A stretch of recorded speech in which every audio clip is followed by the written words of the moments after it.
Bonjour tout le monde. Comment allez-vous?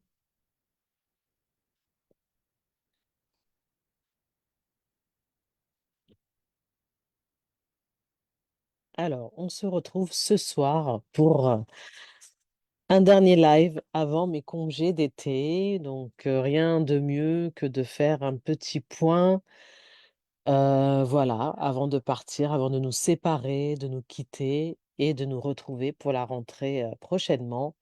Donc, le live, comment partir en vacances avec un cœur plus léger après une épreuve de vie ou des épreuves de vie. Alors effectivement, depuis quelque temps, vous vous êtes rendu compte que j'accompagnais les femmes qui ont vécu le deuil, la maladie, le divorce ou la séparation à se retrouver, à se reconstruire pour une vie plus alignée grâce à mon accompagnement, l'effet papillon. Donc voilà, aujourd'hui, je voulais m'adresser à toutes les personnes qui vivent toutes ces épreuves douloureuses, donc notamment le deuil, la maladie, le divorce ou la séparation. Pourquoi? Parce que, vous pouvez vous sentir toutes concernées par le départ, en vacances, voilà, et de se demander: «Comment je vais pouvoir partir en vacances? Comment avoir un cœur plus léger?» sachant que j'ai vécu, telle ou telle épreuve, donc ça peut être le deuil, la maladie, le divorce ou la séparation. Et en effet, la première chose qui peut faire peur quand on part en vacances, après avoir vécu ce genre de choses, c'est de se dire: «Est-ce que je vais arriver à pouvoir, passer des de bonnes vacances? Est-ce que je vais pouvoir, vivre mes vacances de manière sereine?» Pouvoir me retrouver avec, mes émotions, avec mon état d'esprit, avec, heu, ma manière, de me retrouver, face à moi-même. Est-ce que je vais pouvoir surmonter tout cela? Donc j'ai eu à cœur de faire ce live pour pouvoir, enfin, répondre à cette question puisque, que ce soit un deuil, une maladie ou un divorce ou une séparation, les vacances ne sont pas toujours synonymes de légèreté, mais en même temps, ça peut être possible et il faut le prendre de manière douce et se dire que si, il est possible d'y arriver.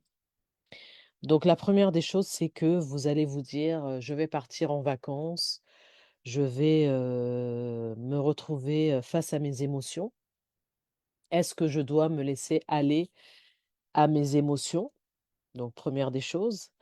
Vous allez vous dire: «Le rythme est ralenti», donc forcément quand on était en roue libre, qu'on a continué à travailler, qu'on a continué à faire beaucoup de choses et qu'à un moment donné, il faut se poser, donc le rythme ralentit et on se dit: «Aïe, ça va me mettre face à mes émotions». Donc vous allez avoir plus de temps pour penser, pour réfléchir et ça va vous remettre dans des souvenirs, dans des, angoisses, mais c'est normal, parce qu'à un moment donné, il faut bien vous arrêter, il faut bien vous ralentir, il faut bien essayer de vous ressourcer et donc c'est un passage obligé, j'ai envie de vous dire. C'est un passage obligé, pourquoi? Parce que, vous devrez faire face à vos émotions, quoi qu'il en soit. Donc ce n'est pas parce que, on doit partir en vacances qu'on doit être fort face à nos émotions. Donc la première des choses, c'est de se dire, vous n'avez pas à être forte tout le temps. Vous n'avez pas à être fort tout le temps. Vous n'avez pas, besoin de jouer la comédie pendant vos vacances. Si vous avez besoin de verser quelques larmes, eh bien, il faut le faire. Il faut verser, vos larmes. Il faut, se dire que, ça fait partie à un moment donné, vous pleurez, ça va vous permettre de vous libérer aussi, d'enlever un poids qui est, que vous avez, là, sur le cœur et ça vous permet vraiment d'alléger, votre douleur, votre souffrance et ça fait partie aussi de du processus de guérison, du processus, pour pouvoir avancer aussi. Donc il ne faut pas ignorer ou refouler, ces émotions. D'accord? Donc faut vraiment, vraiment, vraiment, vous dire que ça fait partie de la vie, de, partir en vacances et de revenir sur ses émotions. Ensuite, qu'est-ce que je pourrais vous donner comme conseil? Le deuxième conseil que je pourrais vous donner, c'est vraiment, hem, d'éviter de se comparer aux autres. D'accord? Éviter de se comparer aux autres. Pourquoi? Parce que nous n'avons pas tous la même histoire. Chacun vit son histoire de manière différente. Encore une fois, je reviens sur quelques lives en arrière où je vous disais, nous ne sommes pas identiques face à la douleur, face aux émotions, face à la manière de réagir. Peut-être que pour certaines personnes, ce sera beaucoup plus facile de partir en vacances parce que vous partez ailleurs, vous partez à un endroit différent, vous allez rencontrer des personnes différentes et vous n'aurez pas forcément, ce moment où vous serez face à votre chagrin ou face à vos émotions. Pour d'autres, vous allez, le fait de couper, d'être ailleurs, ça va vous permettre de penser à autre chose et vous ne serez pas dans ça. Voilà, donc évitez de vous comparer à telle ou telle personne ou si vous partez avec une personne qui a vécu, la même épreuve que vous, là je parle du deuil et que vous avez perdu la même personne et qu'une, personne est dans son chagrin et vous non, eh bien, il faut respecter le chagrin de l'autre et pareil, si la personne, n'est pas dans le chagrin comme vous, ça ne veut pas dire que, elle le vit beaucoup mieux. Chacun a sa manière de réagir. Voilà, encore une fois. Donc il faut éviter de se comparer. Donc voilà, chacun a sa, propre histoire et aussi, on avance chacun à notre rythme. Personne, n'a le même rythme face à la guérison, face heu, à la douleur. Face à l'épreuve aussi, qui a été traversée, peu importe la manière dont elle a été traversée. Ce qu'il faut retenir aussi, et ça ce serait le troisième conseil que j'ai à vous donner, c'est aussi être votre priorité. Les vacances, c'est fait aussi pour penser à soi d'une autre manière. C'est aussi de se dire, «Comment je peux faire pour prendre soin de moi?» De quoi est-ce que j'ai besoin pour, me sentir, un petit peu mieux? Voilà, donc posez-vous cette question, de quoi j'ai besoin? Quand je vais partir en vacances, parce que des fois on peut le dire avant même de partir en vacances, de quoi je vais avoir besoin? Alors je sais qu'il y a des personnes qui vont, aller, en vacances et se dire: «Ben, je vais aller en thalassothérapie, me faire un petit massage, je vais aller, me faire une couleur», voilà. Plein de petites choses, qu'on peut faire et donc voilà, posez-vous la question: «De quoi j'ai besoin, durant mes vacances?» Quand je vais arriver en vacances, quelle est la première chose que j'ai envie de faire? Voilà, peut-être manger une glace. Ça peut être des choses aussi simples que ça et puis donc voilà, donc le la suite, hein, tout de suite, voilà, donc on va s'accorder des petits moments de joie. C'est pas parce qu'on a vécu, que ce soit le deuil, maladie ou le divorce ou la séparation qu'on doit s'empêcher de vivre. Donc au contraire, les vacances, c'est aussi synonyme de joie. On ne doit pas s'interdire d'être heureux, on ne doit pas s'interdire, le droit au bonheur. Voilà, on sourit, on peut sourire aux gens, on peut faire des rencontres et cetera, mais on n'a pas à se culpabiliser. Ça fait partie du processus de guérison, pouvoir aller de l'avant et donc les vacances en font partie encore une fois, donc on peut, trouver un moyen de profiter de ce qu'on va voir, autour de nous. Ça peut être, voilà, le coucher du soleil, admirer le coucher du soleil, le prendre en photo.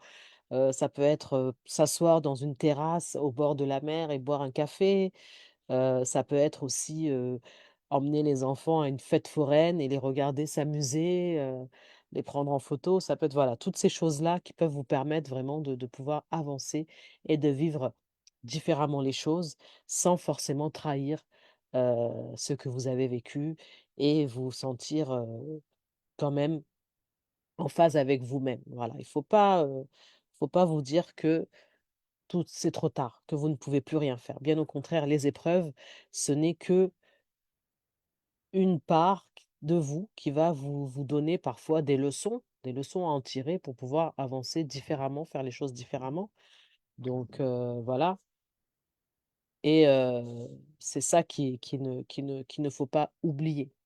Voilà et donc également, ce que ça peut permettre, le fait de partir comme ça en vacances, ça permet aussi de se détacher de ce qui nous attend pour la rentrée. Parce que souvent, on se met la pression par rapport à la rentrée. «Ah, c'est bientôt la rentrée, il faut préparer ceci, il faut préparer cela». Et le fait de partir en vacances, ça permet de faire une pause entre le moment où l'année, scolaire se termine et puis l'année au travail aussi, parce qu'on a travaillé, on s'est donné, beaucoup de mal, toute l'année. C'est vraiment aussi relâcher la pression, voilà, relâcher la pression. Donc si on s'ajoute une pression supplémentaire parce que p on a vécu une épreuve dans le passé et que cette épreuve-là, on a l'impression que ça y est, ça nous on peut plus vivre, on n'a plus le droit de vivre, ça va nous rajouter une pression supplémentaire.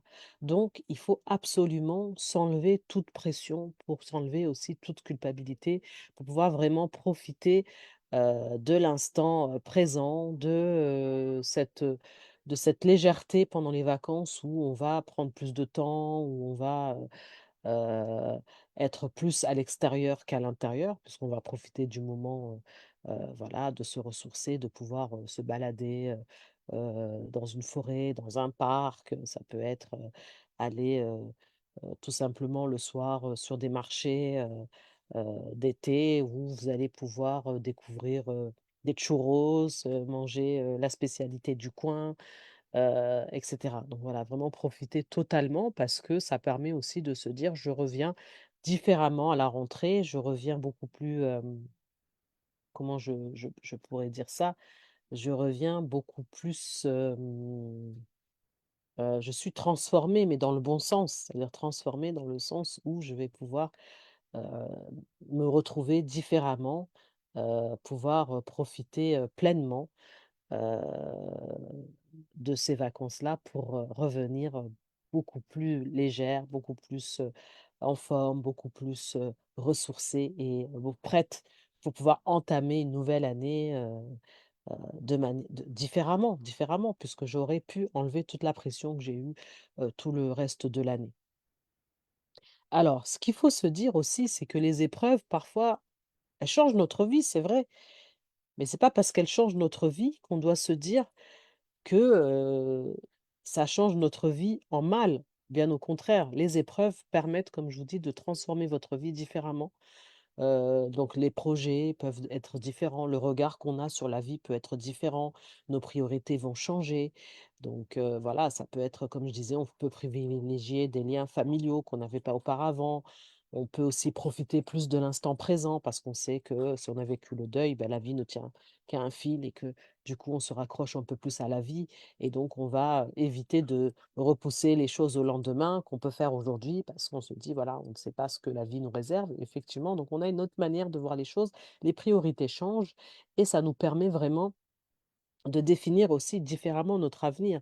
Donc, l'avenir, ça peut être des choses qu'on a mis longtemps de côté, ça peut être un projet, ça peut être une envie, ça peut être un rêve, ça peut être... Rien n'est impossible. En fait, vous pouvez vous dire que un nouveau chapitre est possible, un nouveau départ est encore possible. Arrêtez de vous dire que, non, tout s'arrête là et que la vie ne peut pas se poursuivre. La vie peut se poursuivre. L'épreuve que vous avez vécue, c'est quelque chose que vous devez prendre de manière beaucoup plus, comment dire? Comme une prise de recul. Ça vous donne cet esprit-là d'être comme dans une prise de recul où vous allez vous dire: «En fin de compte, je peux faire différemment et peut-être mieux». Alors, c'est vrai que si on prend le deuil, on est plutôt dans quelque chose où on va apprivoiser le deuil, mais on va pouvoir vivre différemment, ce qui peut nous apporter des choses aussi bénéfiques malgré tout. Sans oublier la personne qu'on a perdue, l'être cher, défunt. Si on sort d'un divorce ou d'une séparation, il faut aussi sauter toute la culpabilité qu'on a parce qu'on se dit: «Oui, peut-être, voilà, la relation que vous aviez auparavant, vous vous culpabilisez parce que vous vous dites: "Vous avez laissé trop de choses se faire, vous vous êtes pas écouté, vous avez" voilà, plein de choses comme ça. Vous vous êtes culpabilisé aussi peut-être d'être tout simplement avec cette personne et que vous auriez aimé la connaître davantage avant de vous engager dans une relation. Enfin, toutes ces choses-là, donc arrêtez et dites-vous que tout changement peut avoir du bon et peut avoir quelque chose de positif. Alors donc, ce que je peux vous proposer, durant ce live, c'est de vous dire, voilà, un exercice que je vais vous proposer qui est, tout bête. Donc vous allez prendre une feuille et un stylo Donc, soit vous pouvez le faire et venir partager, dans le live, donc dans les commentaires, que je me ferai un plaisir de revenir vers vous, pour voir ce que vous avez écrit. Donc, vous allez écrire dans un premier temps ce que je laisse derrière moi. Donc, première chose, vous allez écrire ce que je laisse derrière moi. Donc, ça peut être plusieurs choses, d'accord? Puis, dans un second temps, vous allez noter: «Cet été, je choisis», et vous allez dire ce que vous choisissez. Alors, je vais vous donner quelques exemples. Alors, le premier exemple, ça pourrait être: «Je laisse derrière moi la culpabilité». Vous voyez? C'est ce que je disais tout à l'heure.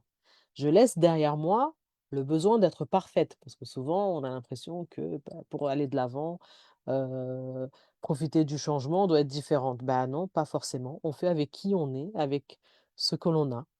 On n'a pas besoin de donner plus. Un petit pas après l'autre suffit largement, d'accord?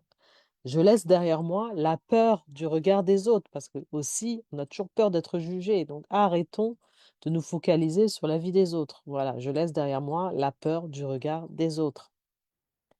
Puis, dans le second temps, donc cet été, je choisis, vous allez noter: «Je choisis la douceur».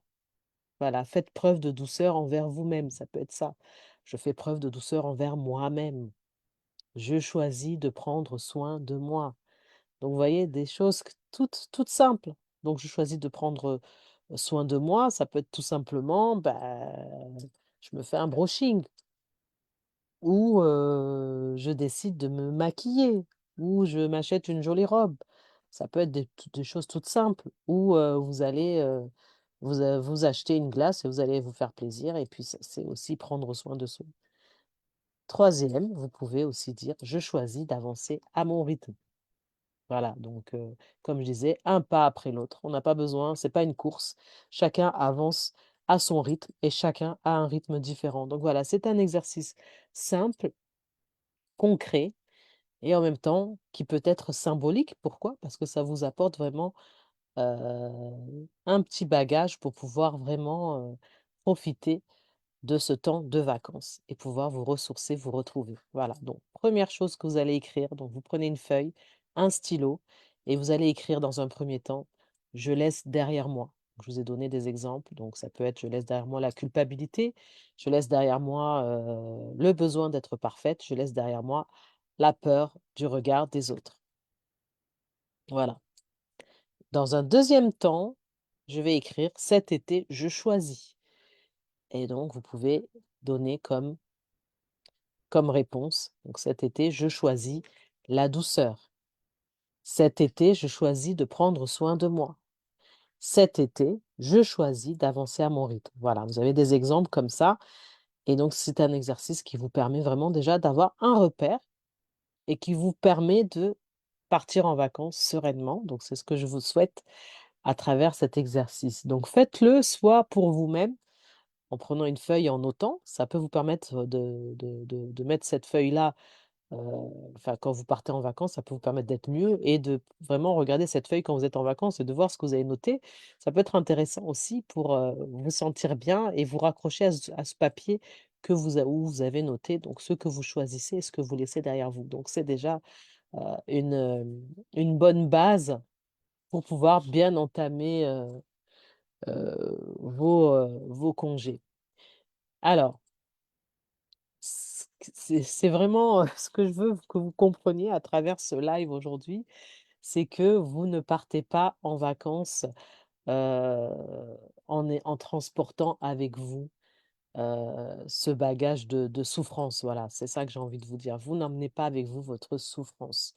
Vous amenez avec vous, votre joie de vivre, votre manière de vous réconcilier avec vous-même et de vous faire du bien à vous-même. Voilà, c'est ça que je veux que vous fassiez en partant en vacances.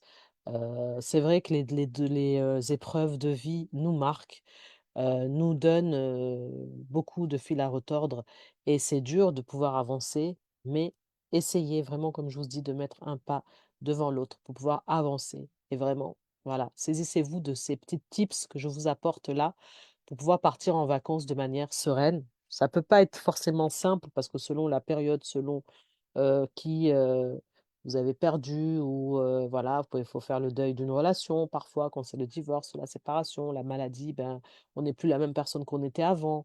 Le deuil, on a perdu, une personne qui était chère à notre cœur, peut-être qu'avec qui vous aviez l'habitude de partir en vacances. Mais voilà, il faut essayer de vous raccrocher à des petites choses pour pouvoir, continuer à avancer, ne pas vous laisser, submerger, par vos émotions. Alors comme je vous ai dit, en début de vacances, vous pouvez verser quelques larmes, mais il faut après aller de l'avant. Mais vous avez le droit de vous laisser aller, un petit moment, d'accord? Et vraiment, vraiment, vraiment vous dire que c'est possible de profiter de vos vacances et de revenir ressourcée, plus sereine, avec un cœur plus allégé. Alors, j'aimerais vraiment vous remercier. J'aimerais remercier toute cette communauté qui, me suit depuis quelque temps. Je suis très heureuse de voir, des personnes, que je côtoie maintenant grâce à tous, ces lives, grâce à la masterclass aussi que j'ai fait dernièrement.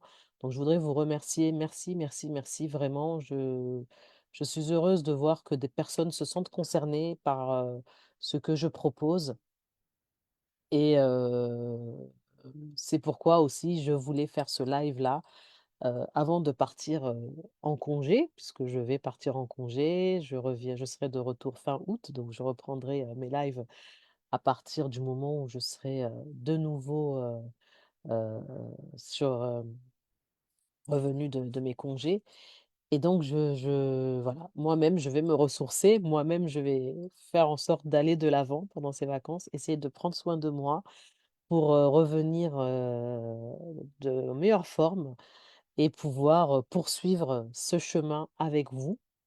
Donc, je souhaite que vous soyez toujours là, que nous avancions ensemble et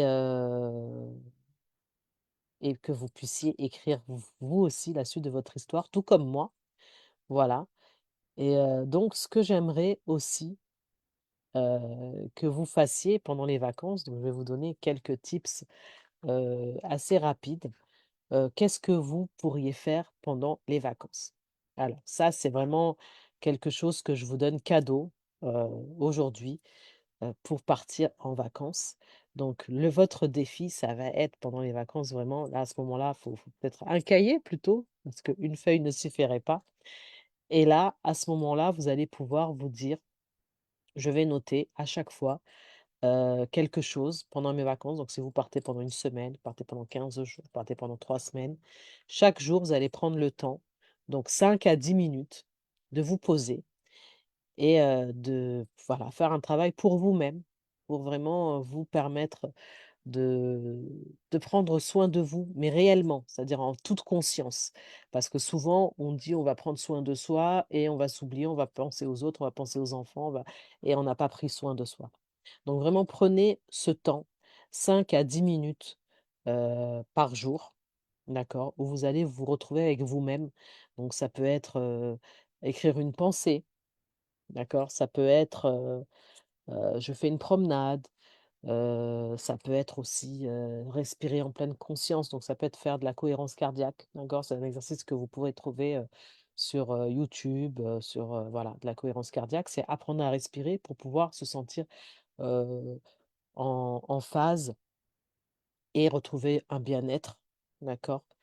Vous pouvez aussi, trouver un bouquin que vous avez, envie de lire et vous allez lire quelques pages, 5 10 minutes par jour, voilà. Ou tout simplement vous retrouver seul pendant 5 10 minutes, mais vraiment 5 10 minutes où vous allez essayer de vous vider l'esprit et de ne penser à rien. Voilà, ce sont des petites choses, mais ça vous permet vraiment, vraiment de concevoir la reconstruction. Parce que la reconstruction, souvent, on a l'impression: «Ah, il faut que je fasse de grandes choses, il faut que je fasse un changement radical». Eh bien non. Ça passe vraiment par des petites choses, des petites actions, un petit pas et c'est pour ça que j'aime à dire un petit pas l'un après l'autre. Parce que ça peut pas arriver comme ça, on fait un bond, non, c'est pas possible. Alors c'est vrai qu'on aime bien dire rebondir, mais on peut pas le faire comme ça en un claquement de doigts. Ça prend du temps et selon les personnes, le temps peut être différent. Pour des personnes, ça ira plus vite et pour d'autres, ça prendra vraiment le temps. Mais en tous les cas, rendez-vous compte que la reconstruction, c'est vraiment, des petits pas que vous allez faire régulièrement. Donc si vous avez commencé à amorcer depuis, que nous nous sommes rencontrés, il y a quelques mois, que vous commencez à amorcer des petits pas, continuez. Vous êtes sur la bonne lancée, vous êtes sur la bonne voie. Donc un petit pas après l'autre. Si vous n'avez pas encore commencé, c'est l'occasion, durant vos congés, de vous lancer et de faire des petits pas, l'un après l'autre. Vous allez voir, vous allez ressortir, riche de cet enseignement puisque vous allez vous en rendre compte à un moment donné quand vous allez mesurer, vous allez vous dire: «Effectivement, j'étais à un point A et je suis à un point B». Voilà, donc ça veut dire que ça vous permet de voir une évolution, même si elle est minime, même elle est infime, ça reste quand même une évolution. Donc aujourd'hui, c'est ce que je veux que vous, preniez en compte. C'est-à-dire que votre progression, n'est pas forcément, une accélération, rapide. Ça peut être un pas aujourd'hui, dans une semaine, vous en faites un autre, dans un mois, ça peut être encore un autre pas, mais vous avancez. Même si c'est pas beaucoup de pas, mais au moins votre avancée se fait et vous êtes sur le chemin de la reconstruction. Voilà, vous n'êtes pas loin. Donc je suis là pour vous guider, pour vous apporter vraiment des petits tips pour que vous vous sentiez vraiment, compris, comprise et soutenu dans votre démarche. Encore une fois, j'aimerais vous dire, si vous souhaitez faire plus, envoyez-moi un message en DM. Je pourrai, voir comment je peux, vous aider, vous accompagner selon vos besoins, selon, votre envie et si, tout ce que je fais vous parle, on peut échanger et voilà, voir comment on peut cheminer tous ensemble. Donc n'hésitez pas à revenir vers moi, envoyez-moi un DM, je me ferai un plaisir de vous répondre. Faites les exercices, que je vous ai proposés. Donc vous aviez l'exercice tout à l'heure où je vous disais de prendre une feuille. Là, vous pouvez le faire tout de suite, hein, vous n'êtes pas obligé d'attendre vos congés. Qu'est-ce que je laisse derrière moi? Et cet été, donc, ce que je choisis, d'accord? Donc ce que je laisse derrière moi, ça peut être la culpabilité, et puis ce que je choisis, ça peut être la douceur, de prendre soin de soi. Voilà, ça c'est l'exercice que je vous ai donné tout à l'heure à faire sur une feuille et le défi donc pendant l'été que je vous propose de faire, donc qui est, le bonus que je vous propose aujourd'hui, donc le cadeau, c'est pendant vos vacances, prenez 5 à 10 minutes par jour pour vous. Donc soit pour écrire une pensée, faire une promenade, respirer en pleine conscience, donc faire de la cohérence cardiaque, lire quelques pages, inspirantes dans un livre, ou simplement savourer un moment de calme avec vous-même pour vous reconnecter à vous-même. Voilà ce que je vous propose de faire, pour pouvoir entamer vos vacances de manière sereine et revenir ressourcé pour la rentrée et pouvoir entamer une nouvelle année encore plus, heu, en conscience avec vous-même. Voilà. Donc je vous remercie complètement et infiniment pour, votre participation jusqu'à maintenant, sur les lives. Donc on se retrouve à la rentrée. J'aurai plaisir à revenir à la rentrée avec des nouvelles tips, avec des nouvelles pépites pour vous aider, pour vous accompagner et bien sûr, je suis toujours disponible en DM. Et alors DM, c'est message privé, voilà donc see you soon. Voilà, see you soon later and happy holidays for you and for me. Donc, merci beaucoup. Je vous embrasse et je vous souhaite une bonne soirée et on se retrouve à la rentrée. Voilà, avec plein de belles choses. À très bientôt. Bye bye.